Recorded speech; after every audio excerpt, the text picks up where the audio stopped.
BJP की तरफ से, तो वो काफी असमंजस की घड़ी में है और लगातार मतलब जिन जिनों के राजनीतिक संबंध हैं वो उन लोगों से भी संपर्क साध रहे हैं कि अगर हमारे क्षेत्र के जो विधायक थे उन्होंने काम नहीं किया है, क्या उनका पत्ता कट रहा है क्या, या वो अपने क्षेत्र की सीट है वो छोड़ के जा रहे हैं क्योंकि उन्होंने काम अच्छा नहीं किया, बदल रहे हैं। इसलिए काफी सारे जो है चर्चा का विषय बना है, लेकिन उसको विराम है वो 31 अक्टूबर को पहली लिस्ट जो जारी होगी उस पर ही लग पाएगा।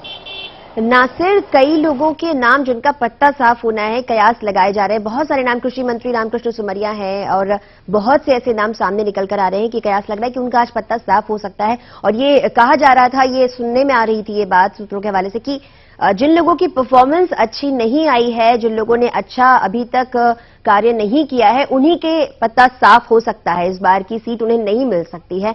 तो और क्या कुछ कहा जा रहा है इस बारे में?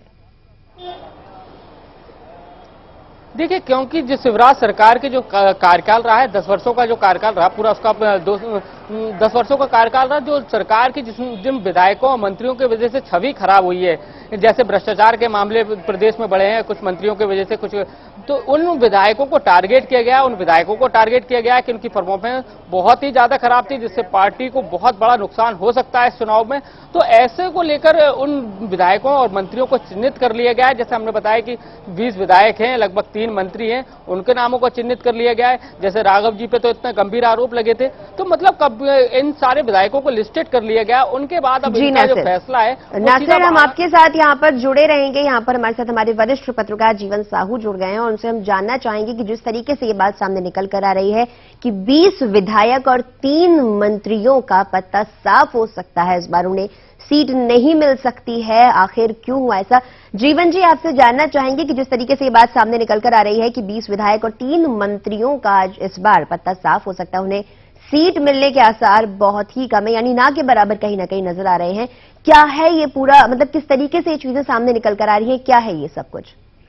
देखिए, ये इसमें कोई दो राय नहीं है कि मध्य प्रदेश के जितने सत्तारूढ़ दल के विधायक और मंत्री हैं उनका परफॉर्मेंस बहुत पुअर रहा है और छवि उनकी जनता में बहुत खराब है। लेकिन इस समय हालत ये है कि चाहे वो कांग्रेस हो चाहे भाजपा हो, टिकटों को व्यापार बना दिया है। टिकट एक व्यापार हो गई है कि राजनीति को किस तरह से जो सेवा का माध्यम था उसे व्यापार बना दिया है। और टिकटों में जितनी मारामारी चल रही है, ये टिकट नहीं है, ये लॉटरी है।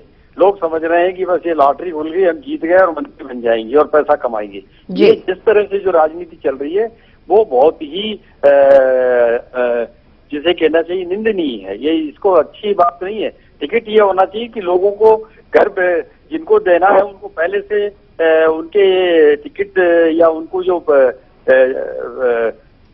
खड़ा करना है चुनाव में, तो उनको पहले से बता दिया जाना चाहिए। अब इस तरह से 1 अनार और 100 बीमार, कितने लोग हैं जो टिकट की लाइन में खड़े हैं, कितना पैसा खर्च हो रहा है, कितना पूरे दिल्ली में एक रहने की जगह नहीं है, 20-50 लोग वहां पहुंच चुके हैं। पर क्या ये 50 लोग जो समर्थक हैं या जो लोग टिकट काटने गए हैं, ये कोई जनता के प्रतिनिधि नहीं है। ये सब व्यापार के साधन में लगे हुए हैं। ये कोई, इनको कोई वोट ना तो कोई काट सकता है ना कोई वोट दिला सकता है। जी जीवन जी, बीजेपी सरकार है, शिवराज सरकार की मंशा है कि इस बार फिर से शिवराज सरकार तीसरी बार मोर्चे पर आए और अपनी सरकार बनाए।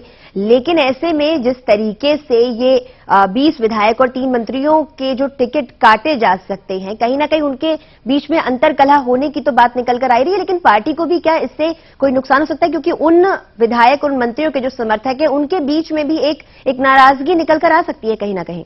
ये सब भ्रम है कि कोई किसी का टिकट कटने से कोई विद्रोह होता है। ये सब क्षणिक है। ये एक आध हफ्ते में सब चीजें सामान्य हो जाती है। हम वर्षों से देखते आ रहे हैं कि ऐसी महामारी चलती है और बाद में जिनके खिलाफ मोर्चा लगता है वही चुनाव जीतते हैं।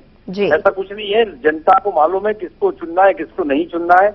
ये जो समर्थक हैं, ये विरोधी हैं, ये कोई टिकट, ये तो ना तो वोट दिलवा पाते ना वोट काट सकते हैं। ये सब भ्रम की स्थिति है। जी बिल्कुल, उमा भारती ने विद्रोह किया। जीवन जी, हम आपके साथ यहाँ पर जुड़े रहेंगे। अब हम रुख करेंगे अपने संवाददाता प्रदीप परिहार की ओर। प्रदीप, आपने दोनों को सुना, नासिर गौरी ने क्या बताया वो भी आपने सुना और जीवन साहू जो हमारे वरिष्ठ पत्रकार हैं उन्होंने क्या कुछ कहा वो भी आपने सुना। ओवरऑल अगर देखा जाए तो क्या कुछ रुख अख्तियार कर रही है बीजेपी इस बैठक के फैसले के बाद में?